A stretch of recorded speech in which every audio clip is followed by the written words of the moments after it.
उस शुभ गति को एक नारी अपने पति की सेवा करके पा जाती है। एक मां यह संस्कार दे रही है। और एक बात और कहा, ससुराल जा रही हो बिटिया तो सुख की अपेक्षा मत करना, क्योंकि नारी का जीवन त्याग से भरा हुआ है। अबला जीवन है तुम्हारी यही कहानी, आंचल में है दूध और आंखों में पानी। और त्याग का एक नाम है नारी, समर्पण का एक नाम है नारी, सेवा का एक नाम है नारी, इसका मूर्त रूप है नारी। इसलिए कत विधि सृजे, कत विधि सृजी नारी जग माही, पराधीन सुख सपन होना। नारी तो दूसरे के अधीन रहती है ना, और जो दूसरे के अधीन रहता है उसे सुख की अपेक्षा नहीं करनी चाहिए। दूसरे किसके अधीन? मनुस्मृति व्यवस्था देती है, अच्छे लोग बैठे हैं। बाले पितुर बसे तिष्ठे, पाणी ग्रहण चयोवले, पुत्राणाम भर्तरि प्रेते, न भजे स्त्री स्वतंत्रता। बाल्यावस्था में बिटिया पिता के संरक्षण में है, अकेले मेला देखने नहीं जाएगी, पिता के साथ जाएगी।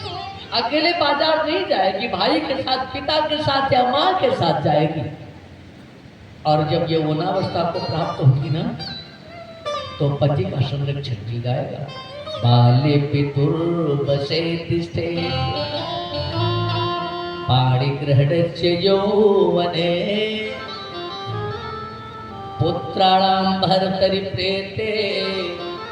और वृद्धावस्था में पुत्र के संरक्षण में रहती है। न भजे दृष्टि स्वतंत्रता। जो नारी स्वतंत्र रूप से विचरण करती है ना, वह नरकगामिनी होती है। हमारे शास्त्र में नारी के 6 दोष गिनाए गए हैं। पानम दुर्जन संसर्गानितम विरोधनम स्वप्न निगेहवास्य नारी संदूषणानि घट। नारी के लिए 6 दोष बताए गए और उसमें एक दोष है स्वतंत्र रूप से विचरण करना। इसलिए स्वतंत्र रूप से अकेले कभी विचरण नहीं करना चाहिए। बिटिया भाई के साथ कहीं जाएं, माँ के साथ कहीं जाएं, पिता के साथ कहीं जाएं, पति के साथ कहीं जाएं, लेकिन अकेले नहीं जाना चाहिए। जो नारी अकेले विचरण करती है वह नरक की गामी होती है। आज एक माँ अपनी बिटिया को ये बातें समझा रही है। हर माँ को अपनी बेटी को ये बात समझानी चाहिए। देवियां बैठी हैं, केवल बच्चे को पैदा कर दो और उसके बाद उन्हें स्वतंत्र छोड़ दो, ये माँ नहीं है। एक बात बताऊं, कार से घर की शोभा नहीं बढ़ती है, संस्कार से घर की शोभा बढ़ती है। बच्चों को संस्कार दोगे तब बच्चे सुंदर बनेंगे। बच्चों को कार मत दो, संस्कार करो। जी हाँ, एक जगह हम लोग कथा में थे, बहुत बार चर्चा की होगी आप लोगों से। दिल्ली में थे, वशिष्ठ जी थे हमारे एक मित्र, जा रहे थे, स्टेशन से बाहर उतरे, निकले तो जजमान लेने के लिए आ रहे थे साधन लेकर के। और तब तक एक आवाज सुनाई दी, गुरु जी नमस्ते। मैंने मुड़ करके देखा साहब, एक बिटिया थी, इतना बेतुका कपड़ा पहने कि जिसका कोई जवाब नहीं। देवी जी लोगों, आप ही लोगों के लिए बात बता रहा हूँ, सुन लो थोड़ा ध्यान से। इतना बेतुका कपड़ा पहनी थी साहब वो ना, कि मैंने तो दूसरी तरफ को घुमा लिया। बोले गुरु जी नमस्ते, मैंने दूसरी तरफ को घुमा लिया। ये वशिष्ठ जी थे, कहा बेबी तुम ऐसे कहाँ जा रही? कहा सर मैं कॉलेज जा रही हूँ। कहा ऐसे कपड़ों में? कहा क्या हुआ गुरु जी, आप भी पुराने जमाने की बात करते हो, जमाना कितना आगे बढ़ गया, कपड़े उपड़े सब बदल गए हैं, अब यहाँ घूंघट करके चलूँ मैं दिल्ली में? अच्छा, वशिष्ठ जी ने कहा अभी तो जा रहा हूँ कथा में, लौटूंगा तो तुम्हारी खूब कुटाई कराऊंगा। कहा किससे? कहा तुम्हारी मम्मी से और किससे? कहा काहे का बताऊंगा, ऐसे कपड़े पहन के कॉलेज जा रही थी। कहा गुरु जी मेरी मम्मी कुछ नहीं कहेगी। कहा कहाँ है? कहा कपड़वा मेरी मम्मी यही कहा है। मैंने आज धोखे से पान लिया था। तो जिसकी मम्मी ही ऐसी है तो बिटिया कैसी होगी? हमारे यहाँ गाँव में तो कहावत कही गई है शास्त्री जी, जैसे काकर वैसे बिया, जैसे माई वैसे दिया। जानते तो आप लोग जानते। वृंदावन बिहारी लाल की। कत विधि से जी नारी जग माही, पराधीन सुख सपन होना। एक माँ अपनी बिटिया से कह रही, बिटिया ससुराल जा रही हो तो सुख की अपेक्षा मत करो। मैंने तुम्हें सोने चांदी हीरे मोती और जवाहरात के गहने कम पहनाए, लेकिन संस्कार के गहने मैंने पहनाए। चौक पे बैठी बिटिया, श्रृंगार किया जा रहा, एक एक गहने पहनाए जा रहे हैं और उसका प्रभाव बताया जा रहा है कि कौन सा गहना क्या संदेश देता है। सबसे पहले कान में कुंडल पहनाया था। बिटिया कुंडल का एक संदेश है, एक संदेश है अपने कुल की परंपरा का पालन करना। वहां पहुंचो, तुम्हारी सास कहे कि बिटिया भोजन बन गया हो तो कन्हैया जी को, लड्डू गोपाल को भोग लगा के तब सबको प्रसाद खिलाओ, तो मत कहना कि मम्मी भैया आप मोहन चौधरी हड़प्पा के जमाने की बात करती हो। नहीं, कुल की परंपरा का पालन करो। गले में हार पहनाते समय बताया कि हार ये बताता है कि परिवार में हंस खेल के रहना। ऐसा नहीं वकील साहब कि जैसे कुछ लोग होते हैं ऐसे, जैसे स्टेशन से कैसे गायब हो जाए तो मुंह लटक जाए, ऐसे ससुरालों में पहुंचेंगे तो मुंह आकर लटका रहेगा। अटैची गायब हो गई। एक सीख या कहना पहनाते समय, और बेटियां ध्यान दें, वही सीख घर की हर माँ को देनी चाहिए अपनी बिटिया को। अब बेटी गहना से सिखिला सहो, बेटी गहना से सिखिला सहो, गहना निधान को बेटी गहना से सिखिला सहो, गहना निधान को बेटी गहना से सिखिला सहो, गहना निधान को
सिंह जी बैठे विद्यालय में कथा कराते हैं।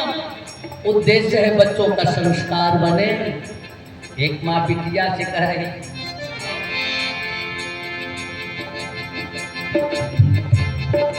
कुंडल पहिरी बेटी कुलरी पालो, बेटी कुलरी पालो, कुंडल पहिरी बेटी कुलरी पालो,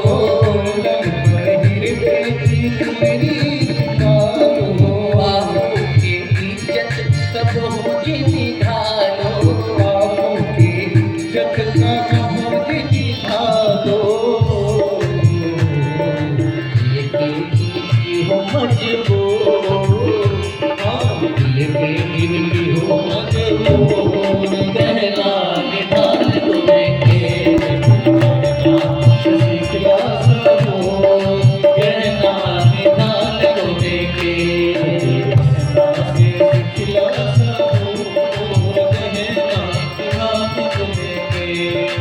और जब हार पहनाने लगी, कहा बिटिया हार क्या संदेश देता है, बेटिया ध्यान दे।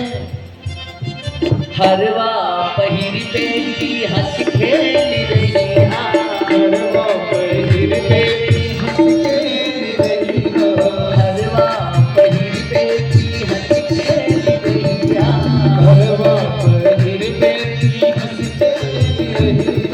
बरस बचन कही कही जनी कही, बरस बचन कही कही जनी कही। सजना से रहिया दो, सजना से रहिया दो, सजना से रहिया दो, कहना निधान होवे बेटी, कहना से मिला हो, कहना निधान होवे, कहना से मिला हो, कहना निधान होवे।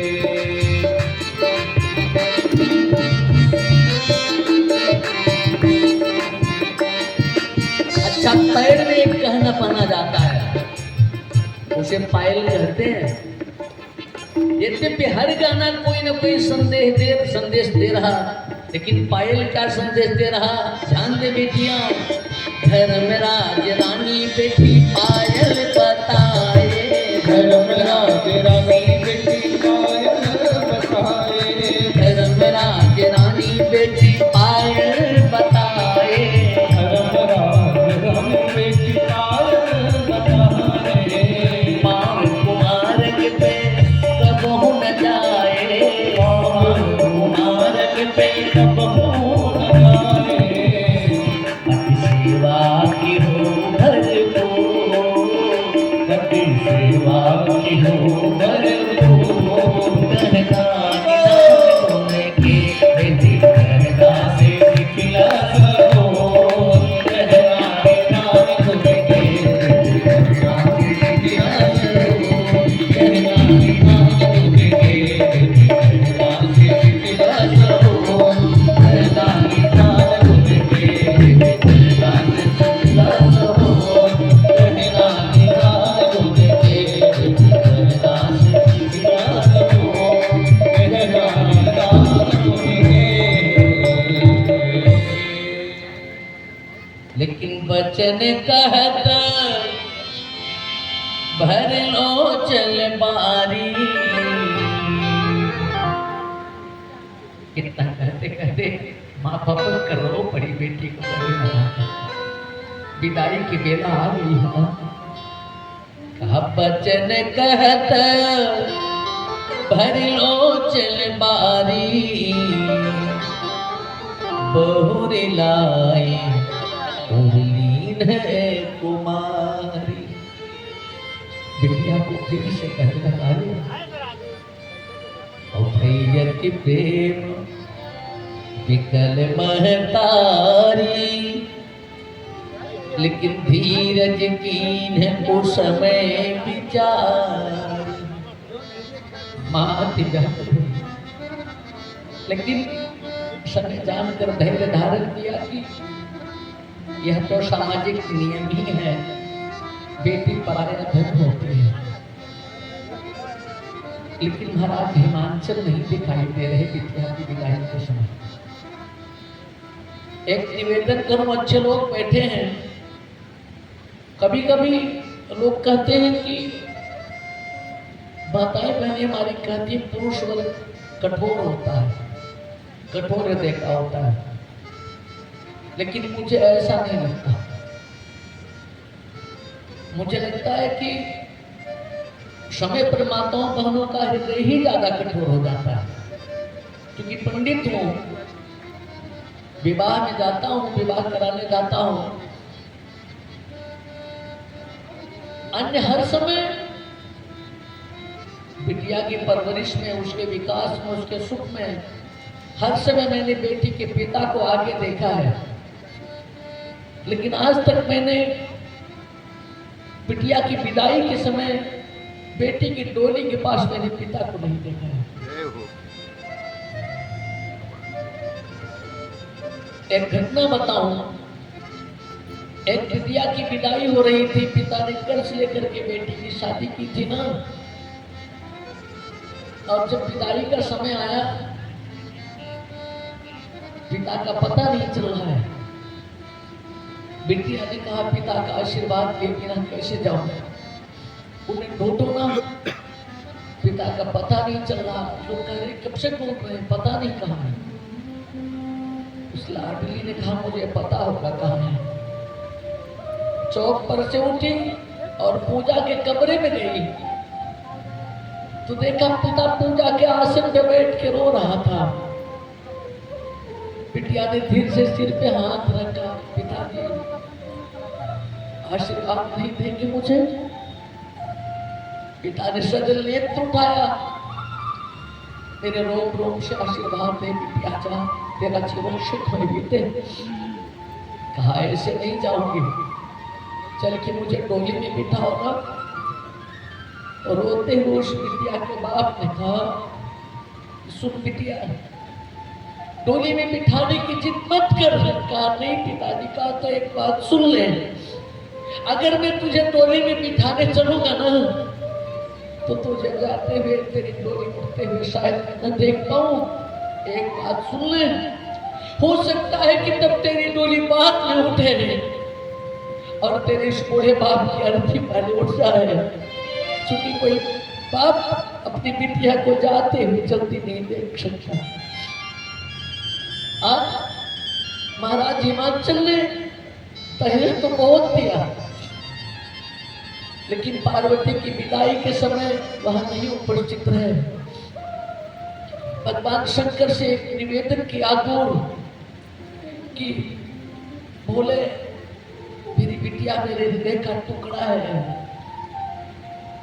अगर इससे कोई अपराध बन पड़े तो क्षमा कर देना, अपने चरणों की सेवा में लगाए रखना, लेकिन मेरी बिटिया से कोई अपराध बने तो उसे क्षमा कर देना।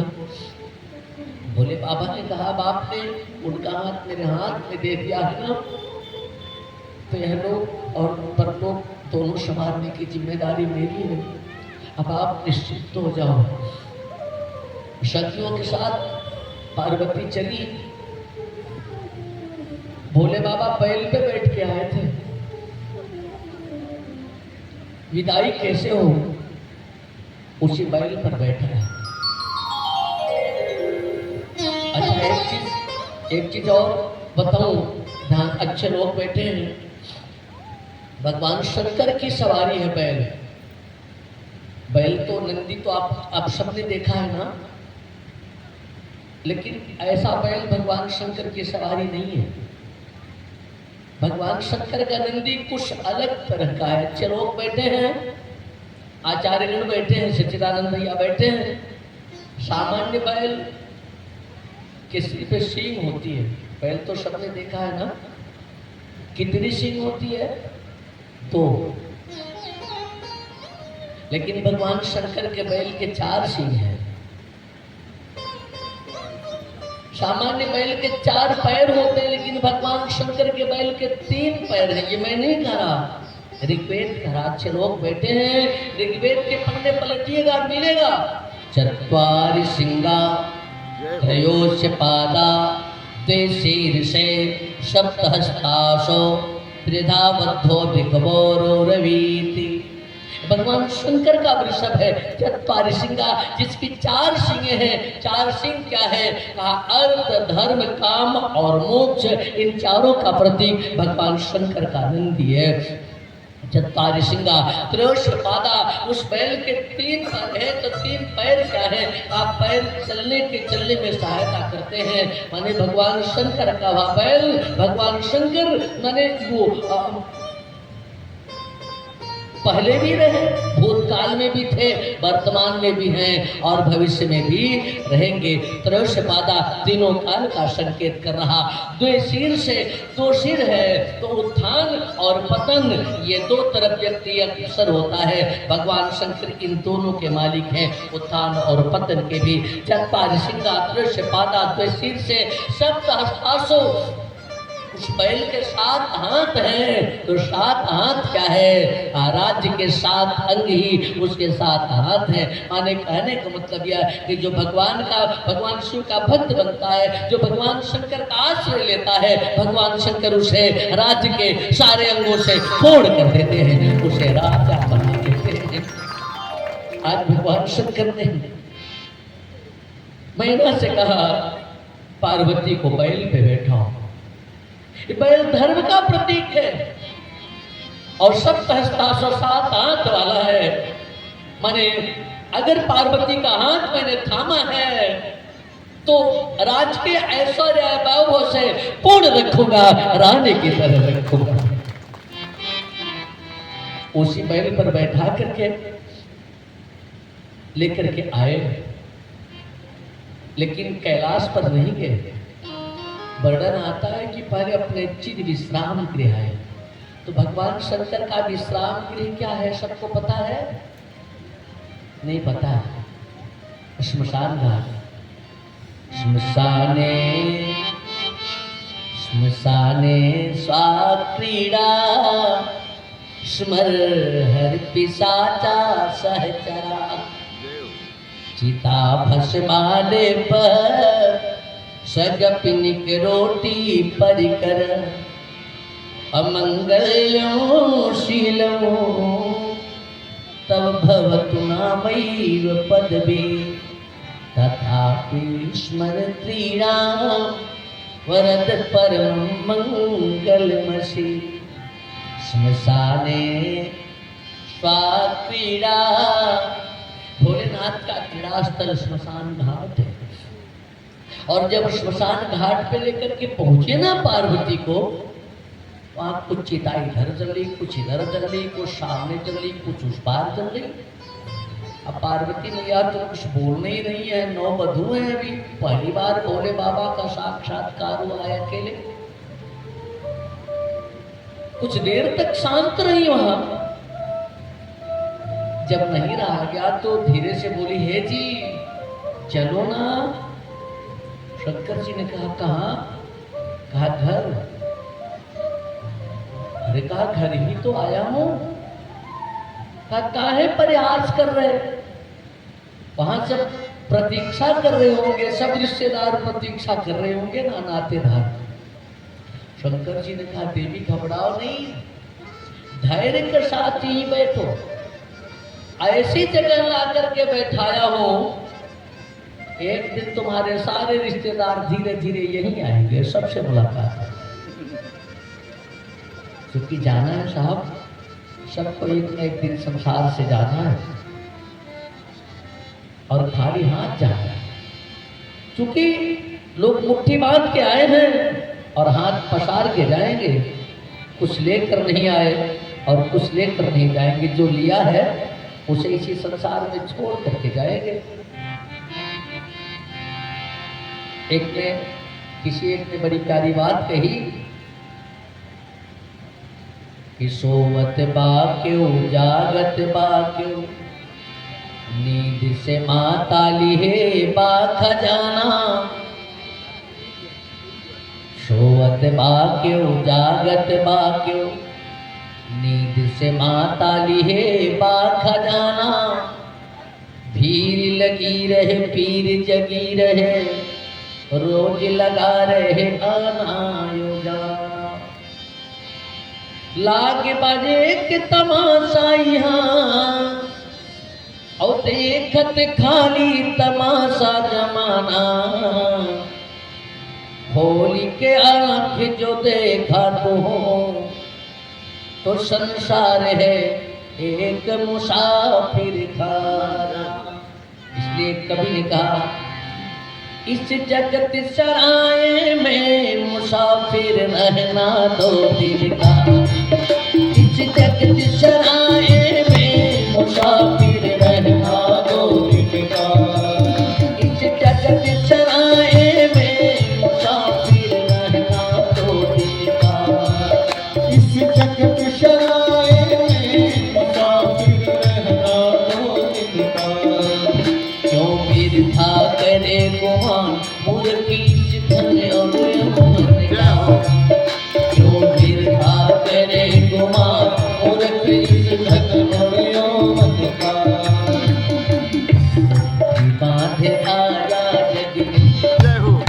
ऐसी बात आया जग में, खाली हाथ जाएगा, खाली हाथ जाएगा। 2 दिन की जिंदगी है, 2 दिन का मेला, 2 दिन की जिंदगी है, 2 दिन का मेला। क्या लेके राजा जग में, क्या लेके जाएगा, क्या लेके आया जग में, क्या लेके जाएगा, क्या लेके जाएगा। 2 दिन की जिंदगी है, 2 दिन का मेला, 2 दिन की जिंदगी है, 2 दिन का मेला।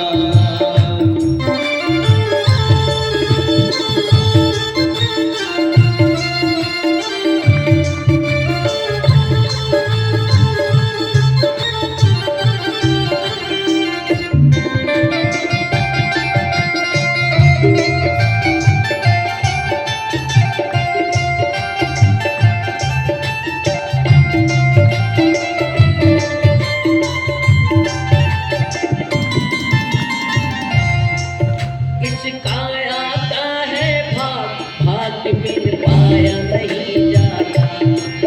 इसका आता है भाग, भाग बिन पाया नहीं जाता।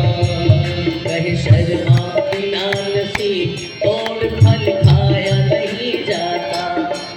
कहे शर्मा बिना नसीब और फल खाया नहीं जाता। और सागर से तरले बंदे, और सागर से तरले बंदे, हरि को निगार ले, हरि को निगार ले। 2 दिन की जिंदगी है, 2 दिन का मेला, 2 दिन की जिंदगी है, 2 दिन का मेला। क्या लेके राजा जग में, क्या लेके जाएगा, क्या लेके जाएगा। 2 दिन की जिंदगी है, 2 दिन का मेला, 2 दिन की जिंदगी है, 2 दिन का मेला। श्मशान घाट के ही बताता है, यही सिखाता है। पूरा शरीर जल जाए तो 2 मुट्ठी राख बचती है, केवल 2 मुट्ठी राख, बस कितना है।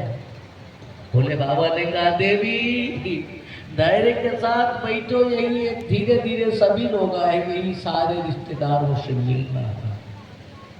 पार्वती ने कहा भोले आप जानते हो ऐसे में नहीं रह सकती ना, मुझे बातचीत करने वाला चाहिए ना। अच्छा माताओं बहनों का एक स्वभाव होता है, बतियाती बहुत है। एक बार किसी ने पाश्चात्य दार्शनिक से पूछा, सिंह साहब दुनिया का सबसे बड़ा आश्चर्य क्या है? उस दार्शनिक ने कहा 2 महिलाएं बगल बगल बैठी हों और चुप हो, दुनिया का सबसे बड़ा आश्चर्य है। माने अगर ये बगल बगल बैठी हैं तो चुप नहीं रह सकेगी। हाल चाल और बार पतों सेवा करत है ना, हमार तो बहुत मानत हमारे दायित्व के बटवा लिखी कथवा, लेकिन यहाँ के लोग नहीं बतला रही है।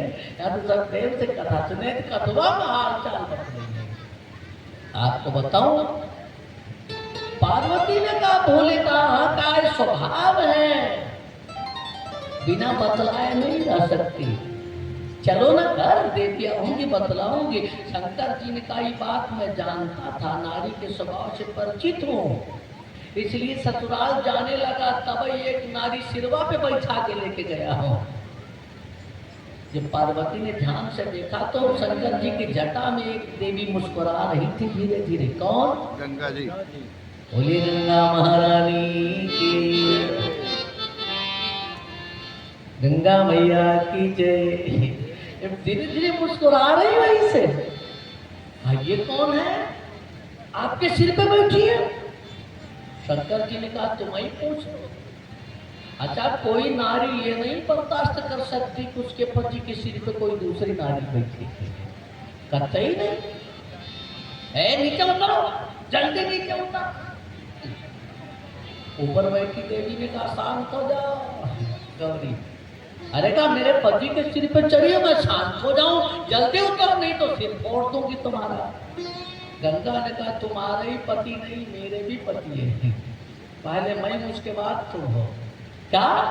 हाँ पूछ लो इन्हीं से पूछ लो। हाँ बोले क्या कर रही है ये? कहा देवी संबंध तो कुछ ऐसा ही है, ब्रह्मा के कमंडल से निकली है तो भगीरथ के निवेदन पर मैंने अपनी जटा खोल दिया था, मेरी जटा में समा गई थी। हाँ तो नीचे आओ ना, क्या हुआ?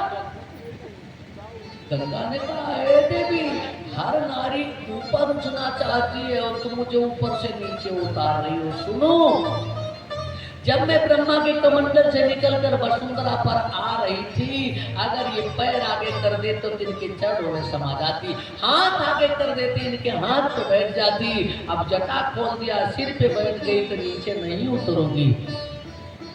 पार्वती ने कहा सुन लो, हमारी मैया ने कहा है कि नारी का स्थान पति के चरणों में होता है, तुम्हें नरक में जाना पड़ेगा, नीचे आओ। गंगा ने कहा अरे मैं गंगा हूँ, जो मुझ में डुबकी लगा लेता है उसे नरक में जाने से बचा देती हूँ, मैं स्वर्ग पहुंचा देती हूँ। समुद्र पतिनो जल सन्निपाते पोतात्मना मत्र किलाभिषेका तद्वावबोधेन विना विभूयस तनुत्यजाम नास्ति शरीर बंधन। उसे मोक्ष मिल जाता है, मैं मोक्षदायी हूँ। पार्वती से नहीं रहा गया, अब कैसे बर्दाश्त हो उनको, उनके पति के सिर पे कोई दूसरी नारी चढ़ी है, आंख निकाल लेगी उसकी। लेकिन बस नहीं चलता, शंकर जी से कहा तुम ही कहो नीचे आए, तुम ही सिर पे चढ़ाए तो नीचे आए। शंकर जी ने कहा नहीं आएगी। अरे कह के देखो तो सही, कहना बेकार रहेगा, मैंने गलती कर दिया था। अब एक संदेश दिया वो मैंने दुनिया के लोगों को, कहा पार्वती तुम भी सुन लो, दुनिया के लोग सुन लें।